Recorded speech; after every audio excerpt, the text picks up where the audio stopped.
Checking mic, I can see the waveform. Hit me with a nice loud laugh. No, man. Good laugh on cue. Ha ha ha. Ha ha ha. Ha Ha ha. ha ha. Ha. Ha. This is going into the behind the scenes. I know. I forgot. And we've been on together often. It's almost like every 3 months. Yeah, I feel like we are on the same couch talking all the time towards people, Mm-hmm. right? And It's so nice to actually sit. that's what I'm saying. Yeah. That's what I'm thinking, because we share a lot of the same values with regards to, you know, how society should work. 100%. How people should be treated. We share a lot of the same likes. Dye my hair. We both like certain kinds of music in common.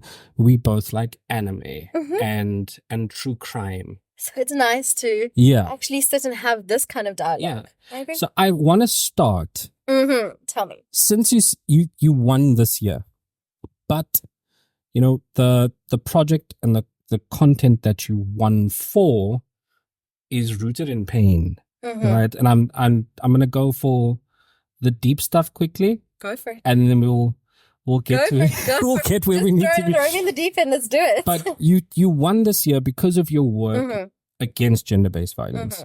You have been a stalwart voice for. Obviously your feelings about it have been there forever. Yeah. But your content veered towards the content and your business. Yeah. Right. Veered towards providing a safe space for women, a safe place for people to share their thoughts and feelings and experiences. What was the moment that you realized, okay, cool, I need to use my platform? Because it's very easy for us to look at other people and say, okay, cool, I wish that they could do this. 100%, yeah. Was it a natural step for you, or was it an internal monologue where you had to go, okay, cool, I need to figure something out here? Yeah, so, obviously, I started off in beauty, so that was a far, far jump in majority of the way from what I'm doing now. Yeah. I think for me, it was kind of doing this because I've obviously got the background in mental health. Yeah. I've worked a lot with women who have been in terrible situations on the side of counseling, on the side of providing psychological help to them.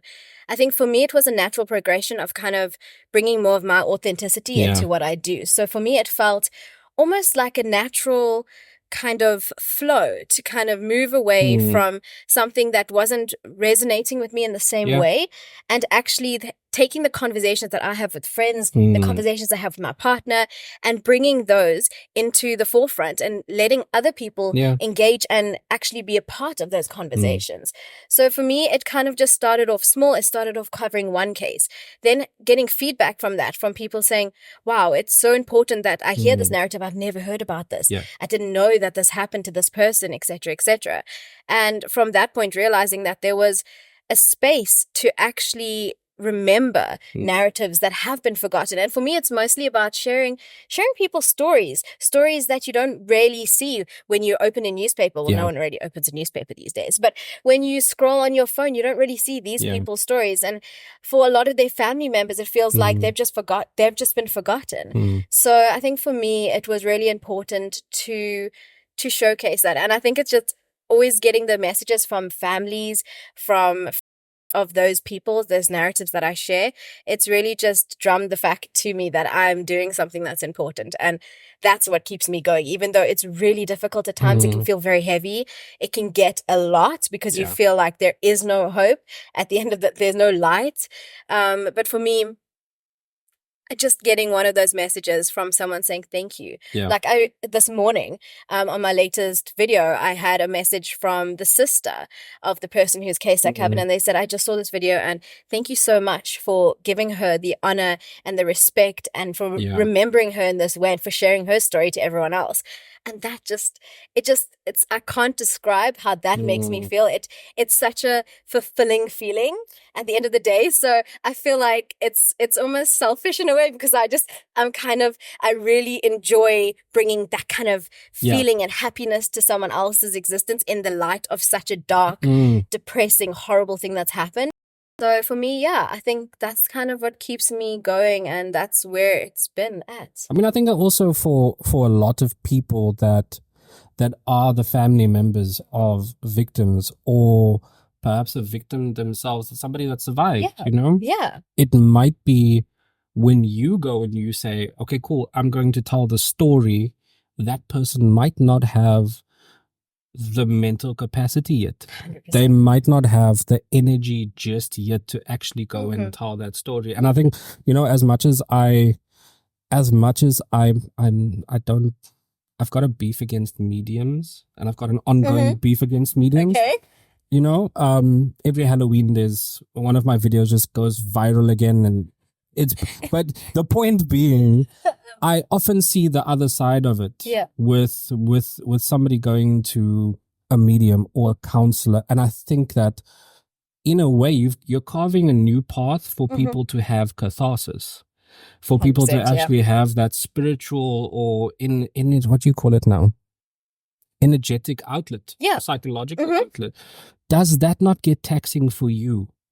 Does that not get taxing for you to the point where you want to say, I need to withdraw for a second? Because, as much as somebody else is experiencing trauma, observation of trauma is completely, you come from a psychological field, like observation of a trauma and co-experience of a trauma is two different. It's also taxes you. So how do you escape getting into the mud? How do you pull yourself out of it? Yeah. So for me, obviously, studying this and working in this field, it's consistently drummed into you that you need to kind of have separation. And now I struggle with that. I struggle as an empath. I struggle to just kind of hear narratives, and that's probably why I create the content I do as well, because they're like, don't take this stuff home with you. I'm like, how I heard this whole story, I wanted to try and do something. You need to do something outside of this hour session that I've had. I'm like, what else can I do? Like, I go home and I'm like thinking about it. They're like, no, you need this division, you need a line. I've never been one to follow rules or follow the norm, as you can see. So I obviously can't really subscribe to just kind of separating it. So what I have done though, because I actually have a practice that I see clients online, and I've dialed back that a little bit because it became a lot, because I was seeing clients on a one-on-one basis, and then I was still creating this content, and I also get so many DMs, I get so many emails, I get so many messages for assistance. For sharing stories, for telling me their stories, just of things that have happened. And I think it's really important, and it's something that I do to respond. It's sometimes difficult, and it sometimes takes a little while, but I respond to every single person who reaches out to me, because so many are so vulnerable. And I've also received a lot of messages asking for mental health help. And so for me, I think it's really important that I have learned how to self-care. So for me, self-care is hiking. I get out in nature. I'm with my puppies. I'm with my partner. And we just go do fun things that require no phones, no like technology, nothing. Complete escape. Yeah, because I'm always on some form of technology. I'm always editing. I'm always filming. I'm always doing something like that. So my escape is literally as far out in nature where there's no signal. And that's what keeps me grounded. It really helps a lot. And I think also my support system that I do have, it makes a big difference because I have the space to just talk about silly things or watch random series and laugh. And I called it doom scrolling, like just random TikTok doom, like nothing hectic. My algorithm is actually full of like puppies, surprisingly. Oh, really? Yeah, it's full of like dog videos, cute dog videos and goat videos. And like my algorithm is a lot different to what people would make. It's the weirdest thing is that there's an intersection between your algorithm and mine. Right.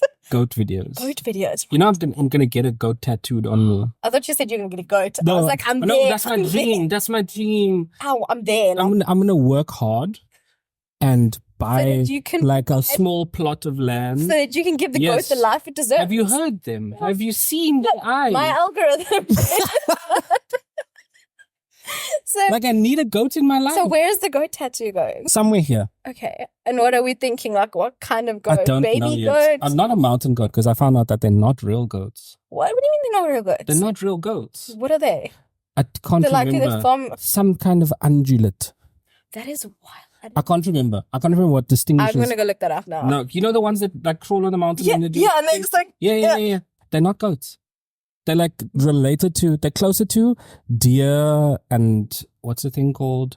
I can't remember now. My algorithm is I'll send you the article. Yes. Send me the stuff. I'm sorry, we derailed completely. Completely. I don't know how we're talking about goats now, but yeah. My algorithm. It's my fault. Sorry, I steered us off. The purple hair did it. No, because I think it's kind of ironic that you know, like, and you have to forgive me. Like, the impression that I've always had of you is that everything is done with intention and purpose.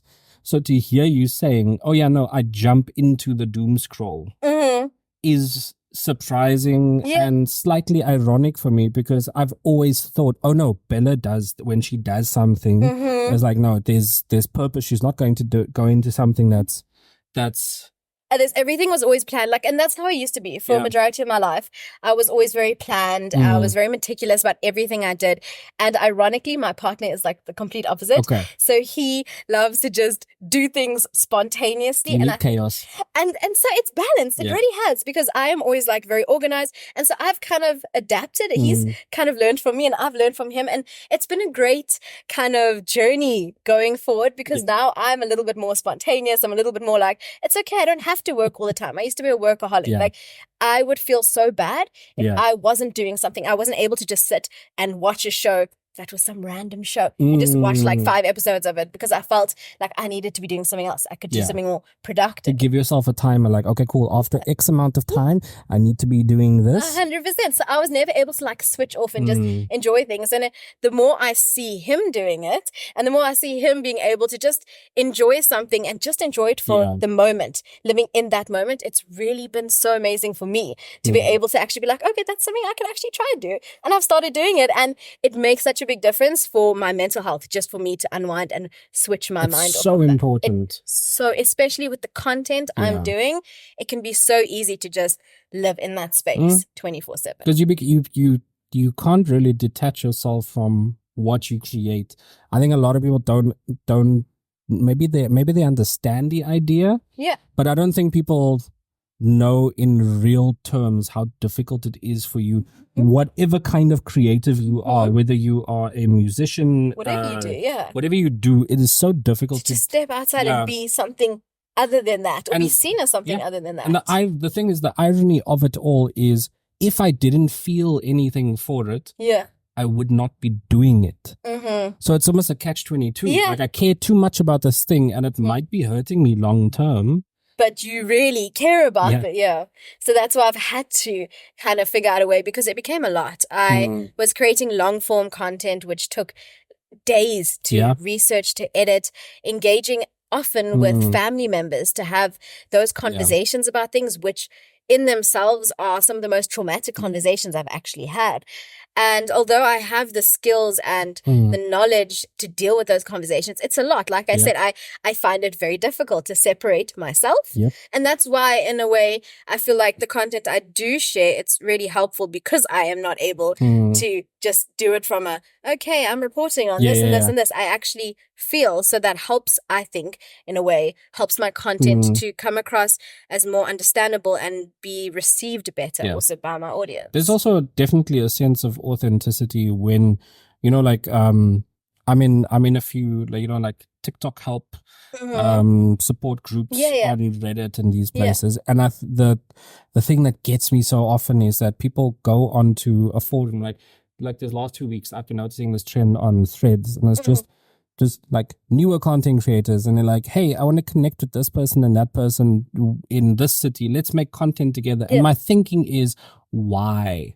Why are you doing it in the first place? Is it just because you want to have a career move? You want to get PR? You want to, you know, get a chef, whatever? Yeah. But I think for somebody like you, where the outside perception, right? Perhaps not for you. The outside perception of somebody succeeding in what they're doing is numbers. Yeah. Right? But you would not have gained those numbers if you were not really you were not really in wearing the content around you, right?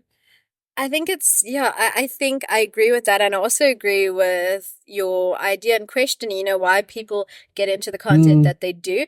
In particular, it always sits really badly with me in the particular genre, if you want to call it a genre, or the niche I'm in crime. Yeah. And particularly cases that affect people, and the more brutal cases and the more disturbing cases, the way that I've seen creators. I don't want to call them creators because I wouldn't really necessarily refer to them as that, but exploit situations and exploit people. I think that's also become such a big impetus for me to do the complete opposite as well, to make sure that I'm continuously doing that. I often have people approaching me saying, I want to start a true crime podcast. I want to do this. I want to do that. I want to do that. And I look at their profiles and the stuff that they post, and I don't mean to be unkind, but it's clear that they are doing something for the wrong reasons. Sensation. And for me, I never started doing these stories or sharing these stories because I wanted views or I'm earning money. I mean, if people understand how the platforms in South Africa work, they'll understand. I get that a lot. I get it in my comments. Oh, you're just posting this video because you want to make money. You're getting money from the views. And I'm like, how? Can someone explain to me in South Africa how? It's not happening. How am I making money from this? And so it always blows my mind. And I try to explain it, and then no one ever responds back to me when I respond. No, because when you argue properly. So I'm just like, can you just, I explain to them, like, can you do research? Can you add it, like insert social media platform, monetization, South Africa. Yes. And then it's silence. It's so I'm nothing. just like, okay, well, this was an interesting one-sided conversation. Dude, like, I used to do that so often, but I used to do it with videos. Okay. Right? Like, I'll go with, it's like shit comments, and then I'll be like, yeah, today we're making 5 videos in this.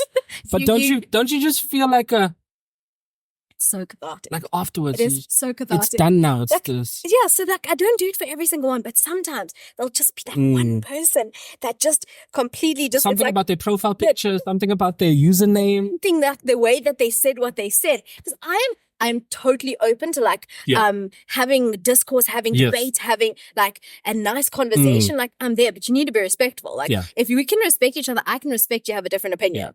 But as soon as that opinion becomes rude, becomes antagonistic, I'm like, am I choosing violence today?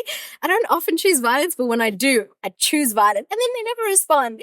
I have this one side. I'm like, I got all of the time. I'm like, I'm waiting for your response, and then I get blocked. So then I'm like looking for the thing, it's gone. It's like the day. It's like those days where you wanna fight with the cashier. You wanna fight with somebody in line. It's like you're just having the day. You're like, somebody come first person. I need something. The slip is too short. This line is too long. Why is this so crazy? And so I wait for the responses, and just it doesn't come. Like actually, most recently I posted. Actually, one of Darren's stories. I was telling him this a few days ago. I posted one of Darren's stories to my stories. I shared one of his videos to my stories. And it was actually speaking about the Trump elections and that guy, Nick, who went around saying, your body, my choice. Oh, Nick Fuentes. What a loser. Yeah, him. So, and then, I started the whole TikTok trend with a whole bunch of little boys going on about your body, my choice. Yeah. So Darren made a video about that, and I shared it to my stories. And because of some words, I think Darren called Israel or something in the beginning. He called them something along some lines. I got a message from one of a girl that I used to go to school with. And she came, we used to be friends. We were friends for over 15 years. Yeah. And she came at me saying that it wasn't very nice that I shared Darren's video and I should stick to sharing videos only about X, Y, and Z. And no hi, nothing. This is a girl I used to be like good just friends. Just straight up giving you instruction. Like, not very nice of you to do this. And then a whole thing. And I was sitting there. I was actually in Builders getting wood. I was getting wood cuts in Builders. So I'm looking at this message and I'm like, is this even right? Like, is this the right person that I'm seeing sending me this message in this tone? Because I'm used to getting like random strangers sending me disrespectful messages. Not people you know. And like someone I was friends with. Like we were on good terms. Like we've been friends for all these years. And then I get this disrespect and telling me what I should be posting and speaking about. So I took a deep breath. I typed out a message. I deleted it. I typed out a message. I deleted it. I think it was the 4th message. Yeah. And then I was like, finally, I was like, send. And I sent her a response. And that's it. She blocked me. She didn't respond. She blocked me on every single profile. She deleted me on Facebook and blocked me. And that's it. I'm blocked off of WhatsApp and everything. And this was like over one video that I shared and one message she sent me. And also not even your video. And it wasn't even my video, just because I held a different opinion to hers on a particular stance of a particular country doing things to another particular country. So I had one stance, she had a different stance. My stance didn't resonate with her stance, and I wasn't going to change it based on whatever she thought I should be like or should respond like. And so I just ended a 17-year friendship just with one of Darren's videos. But I mean, at the end of the see what you do, Darren. See, I told him. Make it difficult for us. He was he was laughing. But I think the first thing I did was I voice noted him. I was like, I have to tell you, I'm in Boldest, and this I had to start with Boldest. I'm in Boldest. I'm doing a project, Darren. It was so random. It was so random. And, at the end of the day, though, I think we also had that conversation together, is that it's really important that you talk about important things with your friends too. Because I told him it's much better that I find out now what kind of friend or what kind of belief system my friend has, rather than go on for all these years and be dealing with someone who's so radically different to me. Like I said, I can deal with you having a different opinion. I'm fine with that. I can respect your religion, your culture, whatever you choose to do. If you're not hurting or harming anyone else, I'm there. I don't mind. Like, I have no discrimination and issue with that. But as soon as you become disrespectful of me and my belief system and someone else's belief system, and you start imparting your beliefs onto others in a way that is harmful and destructive to them. But you know where that comes from? It comes from entitlement. Yeah. And it was so entitled. Yeah. Just the way it was like, you should post this and this and this content. Telling you, the person who is being DM'd, like, you wouldn't even know that the person... It boggles my mind. Yeah. Like, it's also partially in a way why I don't have a huge friend group. I make sure that like, there are people that are friends, right?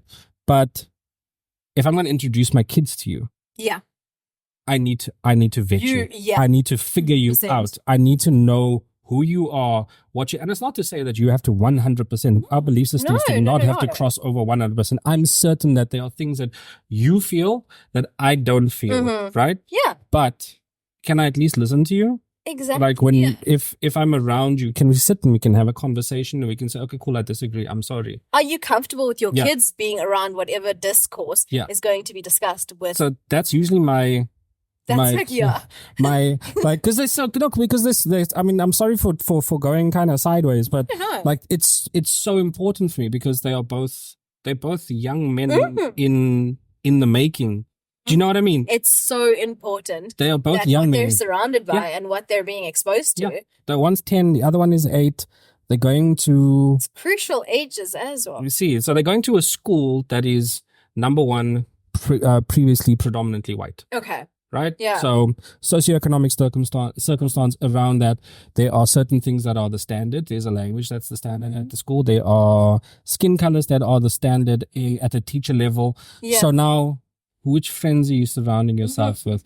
Do I know their parents? Do I know what they believe in? What kind of, what is going on at home? Because, I mean, kids are so vulnerable to the discourse. I mean, that's where they learn everything. I'll be honest with you. Like, the first few years of parenthood were probably some of the toughest moments I've ever experienced. And it's not even the fact that, okay, cool, he's alive, he's breathing, he's eating, he's all of that. It's literally just constantly thinking, okay, cool, tomorrow we need to make sure that we have this, we need to have that. Okay, cool, he's got... I cannot even imagine. Like, I sometimes am struggling to like figure out what to have for dinner, and we sit back and forth and like, you choose. But I chose yesterday. No, you choose today. And then it's like, okay, but who's gonna cook? And so it's like ching chong. We so mature. We are so mature. No. And if it doesn't end the way I want, I'm like, based of 3. Can I be honest? Can I tell you something? We do the exact same thing for the dishes. Okay. I win all the time, but I still end up doing it. You see, I got a dishwasher earlier this year, and it was life-changing. I was like, why don't I have this for like so long? Everything is changed. I'm so mature about it. It's like what are your conflict resolution skills? I'm like ching chong. Yeah, no, we're gonna shake our hands together, and then we will come to a resolution. We will figure out the path forward. Rock, paper, scissors. Rock, paper, scissors. I don't know. Like, I feel like we've dipped. Mm-hmm. Like there was a period of time where men were calling out each other and making sure that you are holding the other person accountable. But I think that we've dipped, and I think we need to get back there. I think also it was with this whole Chris Brown thing as well, and I've seen just the way that was a disappointing turn of events. Oh, disappointing to say the least. I was shocked. Like, I created content and I was getting attacked. Yeah. Also for just standing for an organization who's only ever done like the music that you like. It's fine. I'm not saying don't like that music, but you need to also understand what we're trying to say and stop invalidating not only the victims of this individual, but victims in general, making it so difficult for victims to feel like they can come forward and actually be taken seriously and actually have their stories heard. That's what's so important to share that. I know. It's so wild. And I understand that dip because I feel that as well. I can't like, I usually have, I feel a firm grip of being able to suss out or analyze, like trends in society, it's rooted in this and it comes from here. But with this, I don't, I can't put my finger on it. Yeah. And I have a feeling it has to do with the global turn to the right, politically. Yeah. Like all the forums and the places that these young men are growing up in online are now endorsing certain viewpoints. Are places where that toxic behavior is. And even people like Andrew Tate just being released from all of, getting away with everything he's been and just be like free man and out there punting his men's rights narrative. It's this whole not necessarily dream, but it's this whole fantasy of the disenfranchised man. And it leads to that toxic behavior. Whereas, I mean, there's nothing wrong with standing up for men's rights or doing whatever you're doing, but as soon as that becomes something that has to be anti-woman, like you have to. I feel the same way, honestly, about like very staunch feminism that moves in a space that we're just hating men now, because that's not the narrative. We're not trying to share that narrative. Like in every single group, in every religion, in every race, there'll always be a minority of people who are extremists. There will always be extremists, but you can't kind of paint everyone with that same, that same brush. And at the end of the day, I think it's wild that men are also just feeling comfortable enough to just voice this. And like, it used to be sometimes just like anonymous profiles, but now I see it's on the fringes. You're coming now with your real name, your profile picture with your children, and I'm like, and then you're saying this to me, like, do you not know how the internet works? It's it's funny. The one guy, he was insulting me on my YouTube channel on one of my comment sections, and who was basically going on about how he was trying to like compliment people that insult me, saying like I look better without makeup and I shouldn't try so hard, and it's not in my space to be talking about like political issues as a woman. And then I basically did a reverse search on his like short little username. I took his picture because I'm like detective. I'm full on detective. And so I went and I found that he was a South African expat. He's living in Thailand. So one of the comments I responded to him, I was like, thank you so much for the engagement, helping to boost my video. And just on the side note, like I hope you have a lovely, I hope you enjoy the sunset. The Thai sunsets are spectacular. Oak freaked out. He responded and he's like, sorry, what? How do you know I'm in Thailand? And I'm like, that's it. And I left it. The comment is still there. Doesn't know how I know. I'm like, yeah, I know things. Because I found him on one of these little racist Facebook groups. That's how I found his profile. So it was a whole thing. But then I was like, I hope you enjoy your Thai sunset. And he's like, huh? Don't mess with people that have free time. Do not. And like, I am good at like online sleuthing. Don't mess with me. Like, fuck around and find out. You will find out. People don't know. So people see your face on the platforms. They see, oh, cool, Bella, she does this content. They don't actually realize that you are a businesswoman. Is the hair products? Yeah, so the whole range is kind of Shop Bella Monsoon. So I really like it because I called each thing different. Like each collection is different. So my self-defense range is called Brave by Bella Monsoon. Got you. And so that's like self-defense. Oh, Bella Monsoon is the overarching brand. Yeah, so Bella Monsoon is the brand. Got so, you. I am the brand. And then it's Brave by Bella Monsoon, and that's the self-defense safety tools specifically geared towards women to help them feel a little bit safer. And then I have Bold by Bella Monsoon, and that is the hair color. So that is the range of pretty much non-toxic, semi-permanent hair colors like the ones I have on now, and doesn't damage your hair, and I love it. And so that's actually been doing really well. A lot of people are getting into the colorful hair thing, and I love that. I love that I'm making the world a little bit colorful. Been pushing it for a while, eh? I love it. I love it. And then I wrote and I designed a true crime coloring book for adults. So it's an adult true crime coloring book, and it ties into a lot of the cases I've spoken about.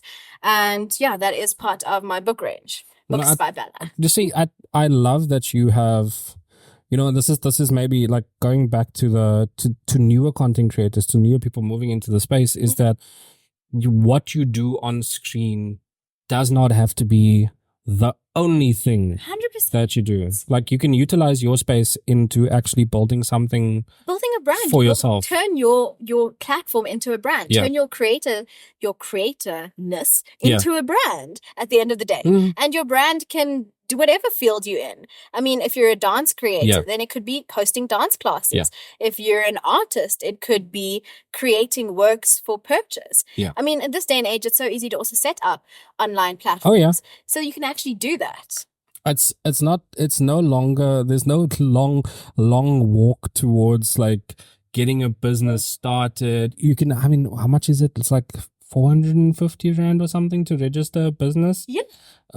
It's not tough. It's not, and it's easy. Like there's sites that exist to help you set up websites for free, or for minimal amounts. And it's something that really a lot of people can do. You can end up finding a way, if you want to turn this into something that's more of a full-time gig than a part-time gig. It's totally possible. I mean, we've seen so many creators do it.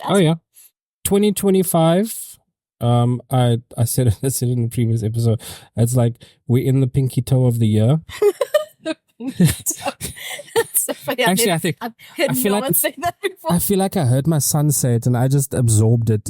It's a pinky toe because he said it's like the fourth term. It's almost the end of the year. I think I heard him say toe of the year. I'm saying that now. I'm gonna go around telling people we're in the pinky toe of the year. They're gonna look at me like what? I'm like Omar. Does Omar? No, because there's 5. Wait, no. No, it's I don't know. I don't know how we get that. Either way. I can be I can be very dumb sometimes. No, that's I'm going to tell people, pinky toe, we got it. We're close to the end of the year. Yeah. You are going to start with the Christmas market, with your installation there soon. And you're going to be able to get all of the products that, under the Bella Monsoon brand. But other than, your store, your products, and the services that you actually do provide to people and the content that you do, what is 2025, or rather at least you don't have to have we don't have to think about anything secure that's already booked or anything like that, but like dream wise, what do you want to happen in 2025? So I have some really big plans in the works in terms of expanding. I don't want to say too much, but in terms of expanding the safety and what I do for women in particular. So I have quite a few plans to actually expand to more physical in-person spaces for women to be more equipped to be able to handle the situations that come at them. And it's going to be at minimal/free availability, so that I can actually reach the vulnerable populations that need the tools. Because right now, obviously, I sell the products, but not everyone can afford to buy the products. So I think it's really important to also be able to offer people a service that they don't necessarily need to pay for. And that is going to pull into work that I'm doing for an organization of sorts that is going to be coming into the works in 2025. I love that. So there's big and really exciting things. I'm trying to I always want to get ahead of myself, and I'm like, I want to do it now. But I'm like, I have so much to do. No. There's contracts that need to be signed. There's people that need to be spoken to. But I'm like, I need it now. Instant gratification. Like, I need this thing to happen now. So I've been really good. I've been pacing myself. No, it's good. It's there. It's good. There for the next this is how we're mature. There we go. Look at me. I'm so mature. Purple hair, but we are mature. Rock, paper, scissors for everything, but I'm mature. You know what we're going to do? We're going to rock, paper, scissors for who's going to exit outro this episode. Outro, okay. If you lose. If I lose, then it's best of 3. Okay, so. Okay, rock, paper, scissors. How do you do it? Do you do rock, paper, scissors, and then. Yeah. Okay. Yeah. All right. Rock, paper, scissors.